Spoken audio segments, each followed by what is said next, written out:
में राक्षस हुआ करता है और वो सबसे बड़ा राक्षस है प्लास्टिक। कैसे डिफाइन करोगे इसको? पुराने जमाने में जो राक्षस होते थे उनके पास ये सिद्धियां होती थी कि वो अपना आकार बदल लेते थे, लेकिन रहते वो शैतान ही थे। इसी तरह से प्लास्टिक के साथ है कि जब आप प्लास्टिक को जला दोगे तो भी पॉइजन रहेगा। प्लास्टिक जो है हमारे पांचों तत्वों को खराब कर रहा है। उसी पंच तत्व से हम बने हैं। तो जब हम अपने पंच तत्वों की रक्षा नहीं करेंगे तो एक दिन हमारी रक्षा भी कोई नहीं कर पाएगा। प्लास्टिक इंडस्ट्री आज बहुत बड़ी इंडस्ट्री हो चुकी है। बोलते हैं कि 2024 के अंदर ये इंडस्ट्री 6.84 मिलियन इंडस्ट्री हो चुकी है। ईस्ट इंडिया कंपनी इंडिया में आई थी और जब 1857 में फर्स्ट वॉर ऑफ इंडिपेंडेंस हुई थी तो कितने लोगों ने खड़े होकर के लड़ाई करी थी? मुट्ठी भर लोग। हाँ। मेरी लाइफ टाइम में मैं इस कॉज को सॉल्व होते हुए देख पाऊंगी या नहीं, but that should not stop me from doing what I am doing today, because going back to again Bhagavad Gita कहती है कर्म करो फल की आशा मत करो। वो एक रीजन से कहती है, Yes. Because we are a part of a larger cosmos. तो यंगस्टर्स क्या सोचकर आपके ब्लॉगर्स ज्वाइन करते हैं? क्योंकि लोगों को लगता है कि कचरा मतलब उठाना या कचरा मतलब कहीं से प्लास्टिक उठाना, बैग उठाना बहुत ज़्यादा मतलब एक तरह अपना एम्ब्रेस फील करते हैं। स्वच्छ भारत अभियान ने भी हमें बहुत ज़्यादा सेंसिटाइज किया है इस चीज़ के लिए। लोग करना चाहते हैं और इसमें ना एक ब्लॉगिंग एक बहुत ही सिंपल एक्शन होता है। जो भी हमारे प्रोजेक्ट्स हैं उसमें कुछ बहुत बड़ा नहीं करना है। Yes. करना बहुत छोटा है। हाँ, बस आपको पब्लिक प्लेस पे आना है, इकट्ठा होना है, क्योंकि एक सेंस ऑफ कम्युनिटी आ जाता है कि मैं अकेला नहीं हूँ, और बस कचरा उठाना ही तो है। घरों में यूज प्लास्टिक हमारा कहाँ तक जा रहा है, आज मैं आपको बताने हूँ कि वो प्लास्टिक कहाँ तक जाता है। तो आज मैं आपको एक ऐसे शख्स से मिलाने जा रहा हूँ जो कि इन प्लास्टिक को हमारे गंगा घाट से और हमारे आसपास एरिया से हटाते हैं, जो है कानपुर प्लॉगर्स। कानपुर प्लॉगर्स एक ऐसी एनजीओ है जो कि आज 2021 से चल रही है और आज तक वो एक ही काम कर रहा है, गंगा के आसपास जितने भी घाट है उसके आसपास प्लास्टिक को हटाना और इसके साथ साथ वो सेग्रीगेशन करना, सेग्रीगेशन ऑफ जो फ्लावर्स है उनका सेग्रीगेशन करना, इसके साथ प्लास्टिक का सेग्रीगेशन करना। इसी मुहिम में मैं आपको मिलाने जा रहा हूँ एक ऐसी कम्युनिटी ऑर्गेनाइजेशन से जिसको हम कानपुर प्लॉगर्स के नाम से जानते हैं। हाँ दोस्तों, कानपुर प्लॉगर्स जो कि मार्च 2021 से स्टार्टअप है और इनकी आज तक की 169 ड्राइव हो चुकी है और इनका मिशन है कि हमारे घाट के आसपास जितना भी सेग्रेशन करते हैं प्लास्टिक को लेकर और इसके अलावा फ्लावर्स को लेकर ये सेग्रेशन करते हैं। और सबसे अच्छी बात है, इन्होंने आज तक 70,000 केजी प्लास्टिक को हटाया है। और सबसे बड़ी बात है कि ये सेगमेंट वे एवरी संडे को करते हैं, जिसके साथ साथ इनके साथ कम से कम 800 से 1000 वॉलंटियर जुड़े हुए हैं जो अपने आप को कानपुर प्लॉगर्स के नाम से जाने जाते हैं।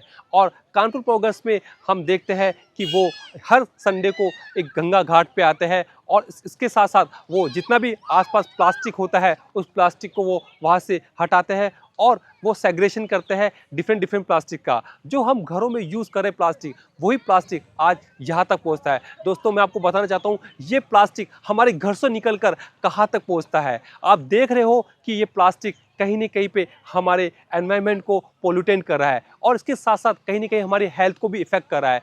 तो हमें समझना पड़ेगा कि इस प्लास्टिक को हम मिनिमम से मिनिमम यूज़ करें, क्योंकि हम देखते हैं कि डेली रोज़ की लाइफ के अंदर हम मॉर्निंग से लेकर नाइट तक केवल एक ही चीज़ यूज़ करते हैं, प्लास्टिक। लेकिन प्लास्टिक हमारे जीवन को अंदर बहुत ज़्यादा हेल्थ को लेकर हमारे इफ़ेक्ट करता है और कानपुर प्लॉगर्स इसी का काम करता है। ये मुहिम को इन्होंने एक चालू किया था एक स्टार्टअप से और आज ये बहुत बड़ी मुहिम बन चुकी है। इसमें बहुत सारे लोग बहुत शामिल हो चुके हैं। तो दोस्तों, आज हम ऐसी ही शख्सियत से मिलने हैं जो कि इस ऑर्गेनाइजेशन को रनिंग करती है। तो हम मिलते हैं, आइए हम मिलाते हैं आपको डॉक्टर संजीवनी शर्मा मैम से, जो कि यहाँ पर सेगमेंट्स को, इस कानपुर प्लॉगर्स को इन्होंने यहाँ तक पहुँचा है। So welcome ma'am. So ma'am, मैं आपसे पूछना चाहूँगा कि कलयुग जो बोलते हैं कि कलयुग में राक्षस हुआ करता है और वो सबसे बड़ा राक्षस है प्लास्टिक। कैसे डिफाइन करोगे इसको? मेरा तो ये थ्योरी है कि कलयुग का राक्षस प्लास्टिक है। देखिए, पुराने ज़माने में जो राक्षस होते थे उनके पास ये सिद्धियां होती थी कि वो अपना आकार बदल लेते थे, लेकिन रहते वो शैतान ही थे। इसी तरह से प्लास्टिक के साथ है कि जब आप प्लास्टिक को जला दोगे तो भी पॉइजन रहेगा, प्लास्टिक को मिट्टी में फेंक दोगे तो भी वो जो है छोटे छोटे माइक्रो प्लास्टिक पे कन्वर्ट हो जाएगा और आपके शरीर को नुकसान पहुँचाएगा। तो प्लास्टिक हर आकार में और हर रूप में जो है बहुत ही ज़्यादा हानिकारक है, इसीलिए हम उसे कलयुग का राक्षस कहते हैं। और उससे लड़ने के लिए हमें जो है मतलब धर्म की लड़ाई की तरह उसको लड़ना पड़ेगा। अच्छा, मतलब ये कहने का मतलब है कि यदि हम उसको, इस राक्षस को हमें ख़त्म करना है तो उस राक्षस के लिए हमें कहीं ना कहीं पे एक इनिशिएटिव लेना पड़ेगा बिल्कुल। जिससे हम उस राक्षस को खत्म कर सकें। मैं आपको बताऊं, देखिए ये जरूरी इसलिए भी है क्योंकि प्लास्टिक जो है हमारे पांचों तत्वों को खराब कर रहा है। उसी पंच तत्व से हम बने हैं। तो जब हम अपने पंच तत्वों की रक्षा नहीं करेंगे तो एक दिन हमारी रक्षा भी कोई नहीं कर पाएगा प्लास्टिक से। तो इसीलिए बहुत जरूरी है कि प्लास्टिक से लड़ा जाए। प्लास्टिक, लेकिन मैम प्लास्टिक का जो रूट कोज है, यदि हम उसको डिफाइन करेंगे, यदि उस पर काम किया जाए तो मुझे लगता है कि कहीं हद तक हम इसको रूट काम कर कॉज पाएंगे। साइकोलॉजी है। मेरे लिए आज दो मोबाइल उठाना ज्यादा आसान है, एक झोला और एक बॉटल उठाना बहुत मुश्किल लगता है, मुझे बहुत भारी लगता है। Root cause is convenience. हमको हर चीज कन्वीनियंट चाहिए, हर चीज यूज एंड थ्रो चाहिए। अरे छोड़ो कौन झोला लेके जाएगा, अरे छोड़ो कौन बोतल लेके जाएगा, अरे 10 रुपए की तो बोतल आती है, नई बोतल खरीद लेंगे, क्या फर्क पड़ता है, एक ही बोतल तो है। तो root cause is insensitivity, root cause is convenience and root cause is ये साइकोलॉजी कि मेरा जो कूड़ा है वो, पहली बात तो हमारे इंडिया में बहुत बड़ा डिस्क्रिमिनेशन है कि कूड़ा करने वाला कोई और है, कूड़ा उठाने वाला कोई और है। तो जो कूड़ा कर रहा है उसको पता ही नहीं कूड़ा जा कहाँ रहा है। हमारी प्लॉगिंग ड्राइव में हम ये दिखाना चाहते हैं लोगों को कि कूड़ा जाता कहाँ है, कूड़ा खराब होने के बाद कैसा दिखता है, उसे कौन उठाता है, वो भी एक ह्यूमन है तुम्हारी तरह। तो आप अपने कूड़े को इस तरह से अलग करो ताकि जो उठा रहा है उसकी डिग्निटी भी मेंटेन हो। रूट कॉज जो है वो साइकोलॉजी। तो मैम सबसे ज़्यादा बोलते हैं कि बच्चे बहुत ज़्यादा इफेक्ट हो रहे हैं प्लास्टिक से, वो कैसे? सब हो रहे हैं, बच्चे भी हो रहे हैं, बड़े भी हो रहे हैं। बस ये है कि बच्चों की बॉडी ज़्यादा सेंसिटिव होती है, इसलिए वो ज़्यादा एक्सपोज है, ज़्यादा लंबे समय तक के लिए एक्सपोज है। भाई हमने 10-12 साल की उम्र में प्लास्टिक की बोतलों से तो पानी पिया नहीं था, क्योंकि तब पहले था नहीं। हाँ बिल्कुल। अब क्या हो रहा है कि साइंटिस्ट ने पाया है कि एक बढ़ते हुए बच्चे में, माँ के गर्भ में जो बच्चा बड़ा हो रहा है, फीटस, उसमें भी माइक्रोप्लास्टिक है। माँ की प्लेसेंटा जो शिशु को नरिशमेंट देता है, पोषण देता है, उसमें भी प्लास्टिक है। जो वो बच्चा पहला आहार ले रहा है, माँ का दूध, उसमें भी प्लास्टिक है। तो बेसिकली प्लास्टिक से प्री पोल्यूटेड ह्यूमंस पैदा हो रहे हैं आज की डेट, इसीलिए ऑब्वियसली उनमें ज़्यादा फर्क देखने को मिलेगा। आपने ये कम्युनिटी स्टार्ट करी 2021 के अंदर, आज स्टार्ट हो गया तो 21 से स्टार्ट किया और 2024 हो गया। राइट। इस ड्यूरेशन के अंदर आपको काफ़ी बार आपको लगा होगा कि ये मैं क्विट कर दूं, किसी न किसी वजह से या तो सपोर्ट नहीं मिला होगा गवर्नमेंट का, या फिर लगा होगा कि बहुत सारे मेंबर्स या प्रोग्रेस ऐड नहीं हो रहे। तो कब कब आपको ऐसा लगा और कब कब ऐसा फील हुआ कि आप मैं इसको क्विट कर देना चाहिए? ऐसा मुझे बहुत कम लगा है, क्योंकि मैंने ये सोचा ही नहीं था कि इतना बड़ा हो जाएगा। मैंने तो सोचा था मैं अपने आप से शुरुआत करूंगी, और मैंने अपने आप से हमेशा ये कहा था कोई नहीं आएगा तो मैं अकेले जाके सफाई कर लूंगी, सफाई तो करनी है तो मैं अकेले कर लूंगी। कंटेंट मैं ऑलरेडी बना ही रही थी इंस्टाग्राम पे। ये तो हमारा परिवार बढ़ता चला गया, और उससे मुझे, आप जो बोल रहे हैं ना कि इस जर्नी में मुझे हताशा कम हुई है, एनकरेजमेंट ज्यादा मिला। ओके। क्योंकि जिस तरह से लोग जुड़ते हैं, आज भी आपने भीड़ देखी, तो जब इस तरह से लोग आते हैं और मेरी ही, इनफैक्ट मुझसे ज्यादा शिद्दत से कई बार कूड़े में हाथ डाल देते हैं, आपने देखा होगा किस तरह से लोग सफाई कर रहे थे। तो मुझे बहुत एनकरेजमेंट मिलता है कि अब मेरा काम एज अ लीडर बस इस मूवमेंट को फॉरवर्ड आगे चलाना है। बाकी काम हमारे वॉलंटियर्स खुद कर रहे हैं, अभी मुझे और कुछ नहीं करना है। बस मुझे ये देखना है कि हर हफ्ते मैं ये ड्राइव्स ऑर्गेनाइज करती रहूँ, नए नए तरीकों से लोगों में जागरूकता फैलाती रहूँ, नए नए प्रोजेक्ट्स डिज़ाइन करूँ जिसमें कि लोग जुड़ करके लोगों को और अवेयर कर सके, और लोगों को और नए नए तरीकों से इसके बारे में इंफॉर्मेशन देती रहूँ। अब मेरा बस यही काम है। एक्चुअली मैम प्लास्टिक इंडस्ट्री आज बहुत बड़ी इंडस्ट्री हो चुकी है। बोलते हैं कि 2024 के अंदर ये इंडस्ट्री 6.84 मिलियन इंडस्ट्री हो चुकी है। इस बढ़ती हुई इंडस्ट्री के अंदर हमारा एक मुहिम जो हम चला रहे हैं वो कहाँ तक अप्लाई होगा? क्योंकि वो तो एक छोटा सा मुहिम है जो हम अभी कर रहे हैं, बट जो इंडस्ट्री है वो बहुत बड़ी इंडस्ट्री है। मैं आपको हमें इतिहास क्यों पढ़ाया जाता है? इतिहास हमें इसलिए पढ़ाया जाता है ताकि हम इतिहास से सीखें। हाँ। जब ईस्ट इंडिया कंपनी इंडिया में आई थी और जब 1857 में फर्स्ट वॉर ऑफ इंडिपेंडेंस हुई थी, तो कितने लोगों ने खड़े होकर के लड़ाई करी थी? मुट्ठी भर लोग। हाँ, बिल्कुल। मंगल पांडे थे, रानी लक्ष्मीबाई थी, महाराणा प्रताप थे। और उसके बाद फिर धीरे धीरे मूवमेंट ठंडा पड़ गया। लेकिन ये लड़ाई कितने साल चली? आज़ादी कितने साल बाद मिली? काफी टाइम बाद मिली। 90 साल बाद। 90 साल में। ठीक है, तो 90 साल वो लड़ाई चली थी। अगर उस 90 साल के ड्यूरेशन में हमारे पूर्वजों ने ये सोच लिया था छोड़ो यार कुछ नहीं होगा, ये हम कोशिश करते हैं, कुछ होता नहीं है, और देखो ईस्ट इंडिया कंपनी तो अपना विस्तार करती ही चली जा रही है, अंग्रेज अत्याचार करते ही चले जा रहे हैं, कितने रिच हैं, कितने कल्चर्ड हैं, वो हमारे दिमाग में साइकोलॉजी डाली रहे थे कि हम बहुत नीच हैं, वो बहुत उच्च हैं। तो अगर हम उस चीज़ को मान के बैठ जाते तो क्या ये mass movement of India's great war of independence हो पाता? तो वहाँ से मैं प्रेरणा लेती हूँ कि मुझे नहीं पता मेरा रोल इस लड़ाई में क्या है, कितना बड़ा है।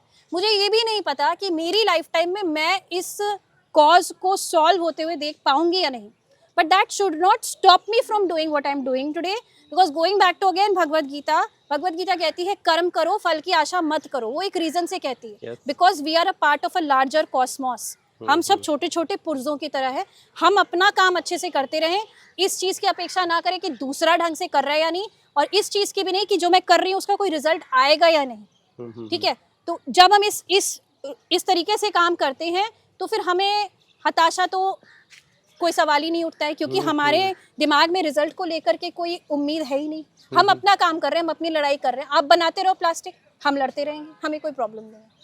आपने ये कैंपेन जो स्टार्ट किया, जब ये कैंपेन स्टार्ट हुआ तब आपने स्टार्ट एक कहीं न कहीं से स्टार्ट करी, तो वो कहाँ से आपने स्टार्टिंग करी आपने, और आज कहाँ तक आपने इस सेगमेंट को किस सेगमेंट कहाँ पर लेके गए हो? तो जैसा कि मैंने कहा कि हमने पहले प्लॉगिंग ड्राइव से स्टार्ट करी थी। उसके बाद लोगों को लगा कि हमारे घरों में भी बहुत प्लास्टिक के पैकेट्स होते हैं, उनका क्या करें। तो उसके विकल्प को ढूंढते ढूंढते मैं पहुंची एक रिसाइकलर के पास। तो मैंने उनसे कहा कि मेरी एक छोटी सी संस्था है, हम प्लास्टिक आपको डोनेट करना चाहते हैं फॉर रिसाइकलिंग, क्योंकि हम डस्टबिन में नहीं फेंकना चाहते। तो उससे प्रोजेक्ट संकल्प की शुरुआत हुई। आज हम 3 लाख पैकेट्स जो हैं केवल हाउस होल्ड वेस्ट से, जो हमारे साथ वॉलंटियर्स जुड़े हैं। आज भी आप मेरी गाड़ी का शायद शॉट लोगे तो देखोगे पूरी गाड़ी प्लास्टिक से भरी हुई है, साफ और सूखे प्लास्टिक से, जो वॉलंटियर्स घर लेके आते हैं, घर से लाते हैं और हम इसको रिसाइकलिंग के लिए देते हैं। तो ये हमारा प्रोजेक्ट संकल्प है। उसके बाद तीसरा आया कि हमको रिड्यूस रीयूज़ रिसाइकल की परंपरा को बढ़ाना चाहिए, और साथ में उस समय बहुत बड़ा बैन लगा था प्लास्टिक पे, तो हमने पुराने चादरें साड़ी वगैरह लेकर के झोले बनाने शुरू किए। एक हमने प्रोजेक्ट स्टार्ट किया, प्रोजेक्ट पुनर्जन्म, जिसमें कि हमने लोगों से कहा कि अपनी पुरानी चीज़ों को फेंकिए मत। कई बार घर में ऐसी नई चीज़ें भी होती है जिनका आपको इस्तेमाल नहीं है, किसी ने ऐसा कोई गिफ्ट दे दिया जो कि यूजलेस है, हो सकता है वो किसी और के काम आ जाए। तो हम उस तरह की थ्रिफ्ट सेल्स लगाते हैं कि पार्क में सेल लगा दी, लोगों ने हमें सामान डोनेट किया, 50 या 100 रुपये में हम उसे सेल करते हैं, और वो जो मनी हम इकट्ठा करते हैं वो हम अपने सामाजिक कार्यों में लगाते हैं। अर्पण स्थल आपने देखा। तो जैसे जैसे मेरे दिमाग में आइडियाज़ आते गए और जैसे जैसे सपोर्ट मिलता गया, अभी हम कम से कम 7-8 प्रोजेक्ट्स चला चुके हैं। इस समय हमारा प्रोजेक्ट छाया चल रहा है, जिसमें कि हम पूरे मानसून में 500 पेड़ लगाने का हमने संकल्प लिया था। 400 ऑलरेडी हो गए, बस हमें 100 और लगाने बाकी हैं। अच्छा, इट मीन्स आपने बहुत सारे प्रोजेक्ट इसके साथ में पैरेलल चालू चल कर रहे रखे हैं, बहुत सारे चल रहे हैं, जो आप अलग अलग रीजन पे अलग अलग वर्क कर रहे हो उस चीज़ों को और हम लेकर। चाहते हैं कि लोग खुद लीडर बने। हमें हर चीज़ की लीडरशिप हम खुद अपने हाथ में नहीं लेना चाहती हूँ। मैं चाहती हूँ और लीडर्स बने, लोगों को कॉन्फिडेंस आए इस फील्ड में काम करने का एज अ लीडर। तो हमारी जितने जो प्रोजेक्ट्स हैं उसमें मेरे अलावा और भी बहुत सारे टीम लीडर्स हैं जो इसको एग्जीक्यूट करते हैं इंडिपेंडेंटली विदाउट मी। मैं देख रहा हूँ कि आपके ब्लॉगर्स में बहुत सारे यंगस्टर्स बहुत ज़्यादा एग्रेसिव है, तो यंगस्टर्स क्या सोचकर आपके ब्लॉगर्स ज्वाइन करते हैं? क्योंकि लोगों को लगता है कि कचरा मतलब उठाना या कचरा मतलब कहीं से प्लास्टिक उठाना, बैग उठाना बहुत ज़्यादा मतलब एक्चुअली आप एम्ब्रेस फील करते हैं, बट उससे ज़्यादा एम्बैरेस्ड फील करते हैं अपने पब्लिक प्लेसेस को गंदा देखकर। देखिए, जो मैंने फील किया है वो ये है कि लोगों को एक विकल्प चाहिए था, इस तरह का एक लीडरशिप चाहिए थी, बस एक लीडर की कमी थी।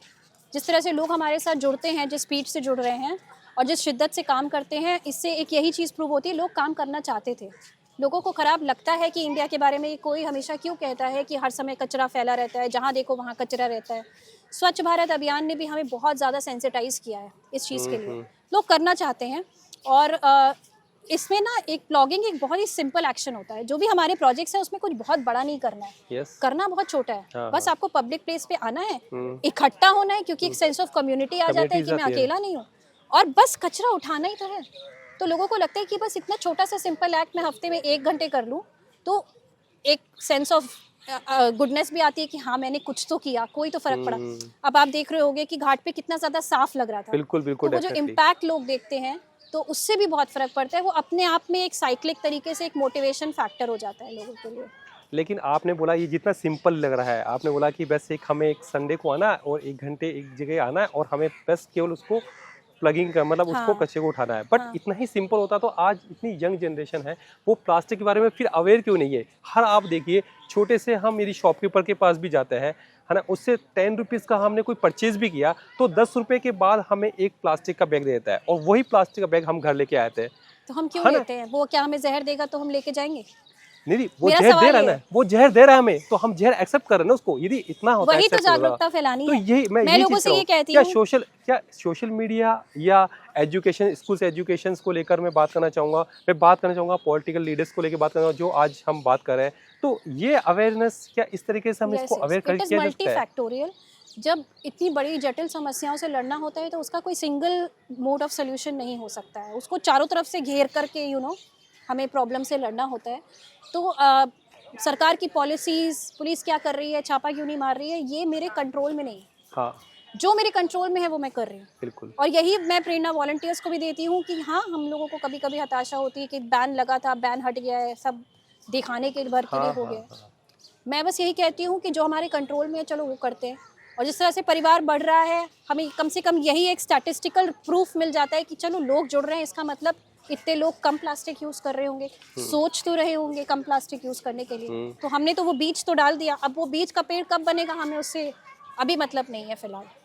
मैं एक देख रहा था, न्यूज़ देख रहा था, उसमें न्यूज़ में बताया गया कि इंडिया 5th नंबर पे आ रहा है एज ए प्लास्टिक इंडस्ट्री के अंदर। वहीं पे जब हम बात करते हैं यूपी की बात करते हैं, यूपी भी उन्हीं स्टेट के अंदर एक 5th नंबर पे आ रहा है, जहाँ पर सबसे ज़्यादा यूज़ हो रहा है, प्लास्टिक का यूज़ हो रहा है। क्या कहना चाहोगे कि कैसे हम यदि हमें इसे इस नंबर को है ना इंक्रीज़ करना है और हमें आगे तक लेके जाना है ना 100वें नंबर पे लेके आना है, तो इसके लिए हम क्या स्टार्टअप क्या किया जा सकता है, किस तरीके से हमारे घर में हम प्लास्टिक को, कौन कौन सा प्लास्टिक हम यूज़ करें, कौन कौन सा प्लास्टिक हम यूज़ नहीं करें? मेन प्रॉब्लम तो सिंगल यूज़ प्लास्टिक की है। वो प्लास्टिक जो हम एक बार यूज़ करके फेंक देते हैं। 60% ऑफ द पोल्यूशन जो हो रहा है वो सिंगल यूज़ प्लास्टिक की वजह से हो रहा है। प्लास्टिक हमारे इस माइक में भी है, हाँ। मेरे फ़ोन में भी है, ये सिंगल यूज़ नहीं है। Plastic is a very useful material if it is use widely. तो एक कॉन्शियस यूज़ ऑफ प्लास्टिक होना चाहिए। प्लास्टिक पूरी तरह बैन करना तो कोई सोल्यूशन नहीं है। Single use plastic definitely ban किया जा सकता है। इसके कई रास्ते हैं। पहला तो विकल्प बनाएं, पहला तो लोगों को विकल्प देना पड़ेगा।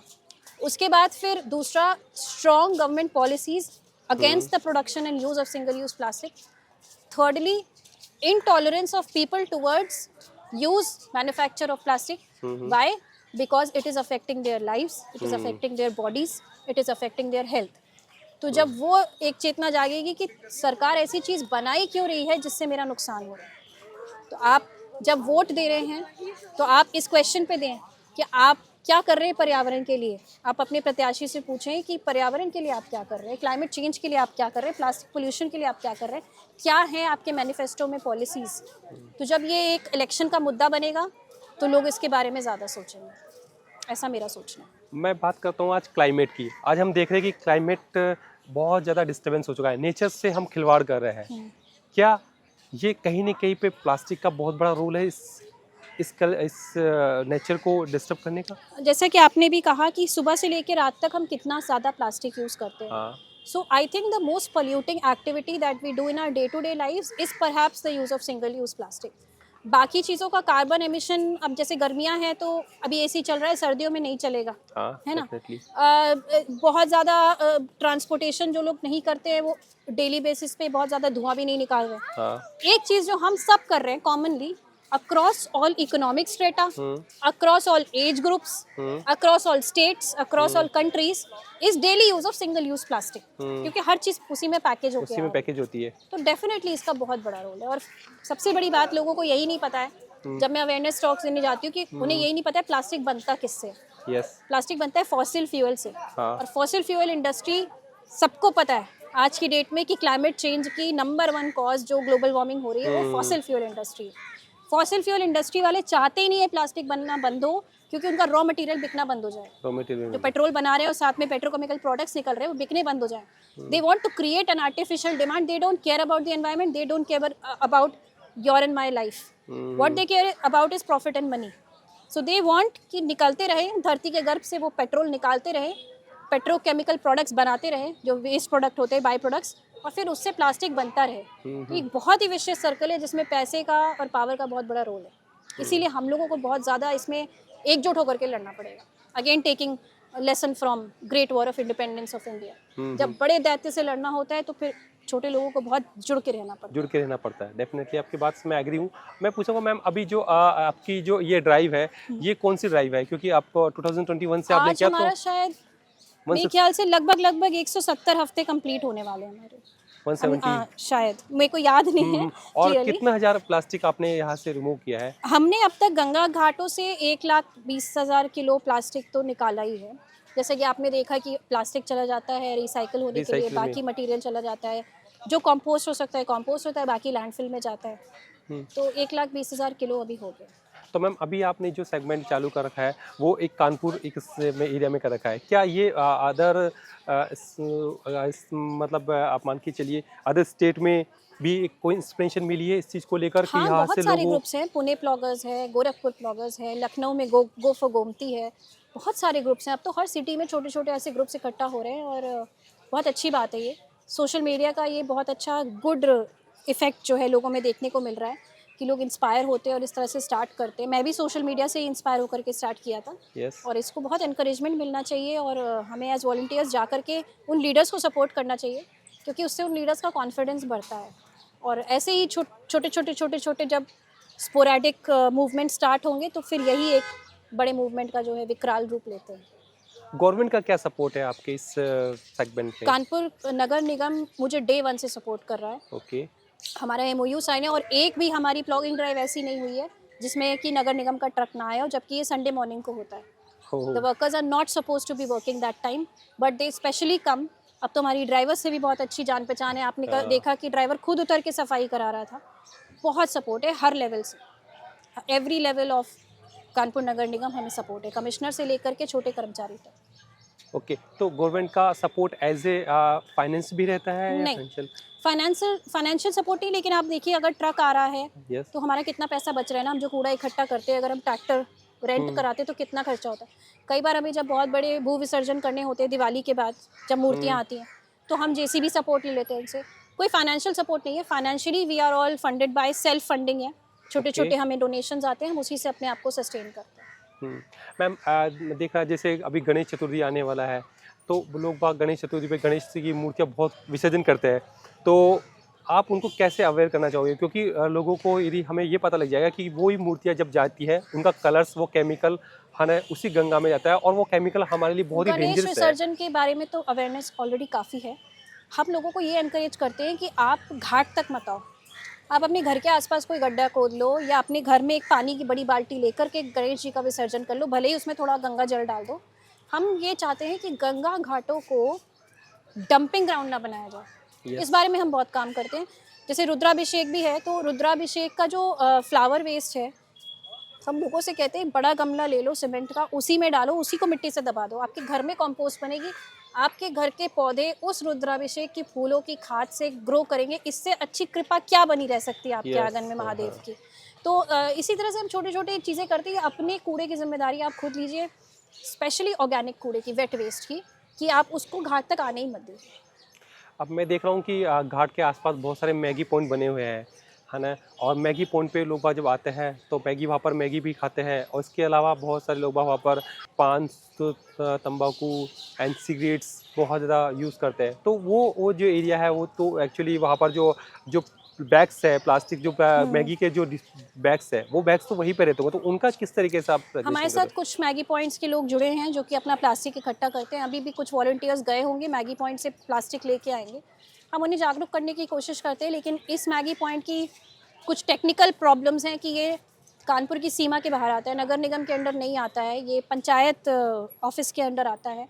तो यहाँ पे कूड़े का निस्तारण उतने अच्छे से हो नहीं पा रहा है। बट ऐसा मुझे सुनने में आया है कि जो अभी DM सर हैं वो इस बारे में काफ़ी जागरूक है और उन्होंने इस पे एक्शन लेने का अनाउंसमेंट किया है। कानपुर प्लॉगर्स, इसकी इंस्पिरेशन आपको कहाँ से मिली मैम? और जो प्लॉगर्स जो आप वर्ड यूज़ किया आपने, ये एक बिल्कुल डिफरेंट है, कैसे लगा आपको कि यही प्लॉगर्स ही चुनना है इस सेंटेंस को लेकर, इस वर्ड को लेकर? पहला क्वेश्चन आपका इंस्पिरेशन का था। तो इंस्पिरेशन मेरा बेटा है, क्योंकि जब मैं बचपन में प्रयागराज में गंगा नहाने जाती थी तो घाट इतने गंदे नहीं हुआ करते थे। लेकिन जब मेरा बेटे को मैं नहाने के लिए इसी घाट पे लेके आई तो ये घाट इतना गंदा था कि हमारी हिम्मत ही नहीं हुई कि हम उसे यहाँ नहाने दें। तो इंस्पिरेशन यही थी कि हम घाटों को उतना ही साफ रखें अपने बच्चों के लिए जितना कि हमारे बचपन में था। सेकेंडली आप पूछो प्लॉगर्स, तो मैं एक वीडियो से इंस्पायर हुई थी जो कि पुणे प्लॉगर्स पे था। प्लॉगिंग 2 वर्ड्स की संधि होती है, पिकअप एंड जॉगिंग। तो एक नया वर्ड है फॉर क्लीनलीनेस एक्टिविटी, मुझे ऐसा लगा कि नई जनरेशन इस वर्ड से शायद ज़्यादा रिलेट कर पाए। इस संस्था का नाम स्वच्छता समिति रखती तो शायद यूथ नहीं जुड़ना चाहता इससे, तो मैं बस एक मार्केटिंग आइडिया समझ लीजिए कि मैंने प्लॉगर्स नाम चूज़ किया। आज की डेट में हर व्यक्ति जो यहाँ आया है वो अपने आप को प्राउडली एक प्लॉगर बोलता है, ओके। तो बस यही इंस्पिरेशन था। मैं देख पा रहा हूँ कि आप यहाँ पर एक बहुत बड़ी टीम है, तो अभी कितने लोगों की टीम है आपकी? हमारे व्हाट्सएप ग्रुप पे क्लोज टू 800 लोग हो गए, 800 लोग। और हर ड्राइव पे जैसा कि आप देख रहे हैं, मौसम अच्छा होता है तो 50-60 लोग आ जाते हैं। कम से कम 30 लोग तो हर हफ्ते आते ही हैं। ओके। सो मैम अभी जो आप सेग्रेशन कर रहे हो, इस सेग्रेशन करने के बाद ये प्रोसेस का क्या रहता है? जैसे आपने यहाँ से इसको डिवाइड किया अलग अलग, फूल आपने अलग डिवाइड किए, है ना, पॉलीथीन आपने अलग डिवाइड किए, उसके बाद ये क्या प्रोसेस रहता है? देखिए, पहले मैं आपको बताऊं कि ये जो कंस्ट्रक्शन आप देख रहे हैं मेरे पीछे, ये हम ही लोगों ने 2 साल पहले करवाया था, क्योंकि ये जो कूड़ा जितना भी आप देख रहे हो यहाँ ऐसे फैला रहता था। ठीक है। लोग आते थे और फेंक के चले जाते थे, तो हमने सोचा कि ये कंस्ट्रक्शन करवाते हैं जिसमें कि लोगों से अपील करेंगे कि पानी में फेंकने के बजाय आप इधर फेंको और निस्तारण हम करेंगे। तो जैसा कि आप देख रहे हो, रुद्राभिषेक में फ्लावर वेस्ट बहुत आता है और उसके साथ प्लास्टिक वेस्ट मिक्स्ड होता हाँ, है। यस। तो हमारा मेन काम आज है कि हम उसको अलग अलग करें। प्लास्टिक जो है, हमारी एक एनजीओ साथ में जुड़ी हुई है हमारे साथ, प्लास्टिक फिशर, जो कि इसको रिसाइकलिंग के लिए लेके जाते हैं सीमेंट फैक्ट्री के जो प्लांट्स होते हैं। और हमारा जो फ्लावर वेस्ट है वो हमने पहले से गड्ढा खुदवा के रखा था यहाँ के लोकल लोगों की मदद से। तो वो अब हम उसको गाड़ देंगे, बेरी कर देंगे, तो वो कंपोस्ट में कन्वर्ट हो जाएगा। अगर यही पूरा कूड़ा लैंडफिल में जाता या कहीं और पड़ा रहता तो वो मीथेन रिलीज करता, जो कि ग्लोबल वार्मिंग का एक कारण है। तो हम चाहते हैं कि लोगों को पता लगे कि ऑर्गेनिक वेस्ट के साथ क्या करना चाहिए और ड्राई वेस्ट के साथ क्या करना चाहिए, लोगों को इसके बारे में भी जागरूकता मिले। तो मैम अवेयरनेस की बात कर रहे हैं हम, आपने बोला कि लोगों को जागरूकता होनी चाहिए, बट मैम ये जागरूकता अभी सपोज करो हम घर में तो हम बहुत सारा डेली मॉर्निंग जब वेकअप करते हैं और नाइट में जब सोते तक सब हम बहुत सारा प्लास्टिक यूज़ कर रहे हैं। हाँ। बट इसके बारे में हमें कहाँ से अवेयरनेस मिल रही है? क्योंकि हमारे हेल्थ के लिए बेनिफिट है या हमारे हेल्थ के लिए कहीं ना कहीं Harmful पे है। हार्मफुल है। सो दैट्स वाई, तो ये हम किस तरीके से इसको अवेयर कर सकते हैं लोगों को? देखिए, कई तरीके हैं। हमारे बहुत सारे प्रोजेक्ट्स चलते हैं। ये एक छोटा हिस्सा है जो आप हमारे एनजीओ का देख रहे हैं। हम सोशल मीडिया के थ्रू भी इस तरह की जब भी न्यूज़ आती है या कोई रिपोर्ट आती है जिसमें कि हमें पता लगता है कि प्लास्टिक से, जैसे कि अभी रिसेंटली एक रिपोर्ट आई थी कि प्लास्टिक नमक और सॉल्ट में, हाँ। चीनी में भी पाया गया है, टॉक्सिक लिंक की एक स्टडी थी। तो we keep sharing such content. हम अपना कंटेंट भी बनाते हैं, दूसरों का कंटेंट भी शेयर करते हैं। उसका हमारा एक स्पेसिफिक व्हाट्सएप ग्रुप अलग से है, जिसमें कि हम लोगों से कहते हैं बस 1 मिनट की वॉलंटियरशिप करनी है। All you have to do is share relevant content on your social media handles और ऑन योर व्हाट्सएप ग्रुप्स। तो उससे क्या होता है कि सोशल मीडिया से अच्छा कोई जागरूकता फैलाने का कोई तरीका है नहीं आज की डेट में, मैसिव तरीके से। अभी हम अगर आउटरीच के लिए स्कूल्स में भी जाते हैं, कॉलेजेस में भी जाते हैं, लेकिन वो कानपुर तक ही सीमित रहता है। लेकिन सोशल मीडिया के थ्रू हम वर्ल्ड तक जाते हैं। लोग और भी इंस्पायर हो रहे हैं, दूसरे शहरों में भी ब्लॉगिंग ग्रुप्स शुरू हो रहे हैं हमें मैसेज करके कि हम आपसे इंस्पायर होकर किए। तो हम सोशल मीडिया को बहुत बड़ा टूल मानते हैं फॉर अवेयरनेस एक्टिविटीज़। अभी एक्चुअली मैम मैं एक सर्वे देख रहा था और एक कहा था कि 2024 तक इंडिया के अंदर प्लास्टिक जो है वो काफ़ी और उसका डेटा जो, यदि मैं बात करूँ, आपको डेटा की जब बात करूँ तो मेरे पास कुछ डेटाज हैं जो बहुत ही ज़्यादा मतलब हमें शॉकिंग करने वाले हैं कि 220 million ton of plastic waste to be generated. तो मैम जनरेशन, आंकड़े ये कहते हैं कि हर मिनट 1 ट्रक प्लास्टिक हमारी नदियों में और हमारे समुद्रों में जाता है। हर मिनट यस। 1 ट्रक प्लास्टिक जाता है। तो तो हम, ये इतना बड़ा मैग्नीट्यूड है इस प्रॉब्लम का। तो मैम प्रॉब्लम इतनी बड़ी है और हमारे पास में सॉल्यूशन, क्योंकि लिमिटेड सॉल्यूशंस है यहाँ पर, तो हम क्या कर सकते हैं इस तरीके से, ऐसा क्या अवेयरनेस दे सकते हैं कि लोगों को ये पता लग जाए कि यदि, क्योंकि आज आप देखिए हम हेल्थ के बारे में अवेयरनेस होती है, बहुत सारे सेगमेंट चल रहे हैं, बहुत सारे इन्फ्लुएंसर, बहुत सारे यूट्यूबर्स, फिट भारत जैसे, जो लोगों को अवेयर कर रहे हैं कि आपकी हेल्थ को लेकर, आप यदि हेल्थ में लेकर अपनी डाइट को लेकर कॉन्शियस नहीं होगी।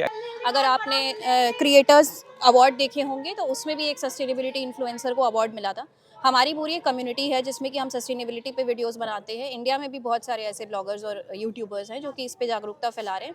हाँ, क्योंकि ये टॉपिक लोगों को अभी मेन स्ट्रीम नहीं लगता है, पॉपुलर नहीं लगता है, एंटरटेनिंग नहीं लगता है, इसलिए उसका कंटेंट कम कंज्यूम होता है। लेकिन ये तो हमारे लिए चैलेंज है ना एज कंटेंट क्रिएटर्स कि हम इस तरह के कंटेंट को भी कैसे एंटरटेनिंग बनाए कि लोगों की जागरूकता भी फैले और लोग उसमें इंटरेस्ट लेकर के देखें भी।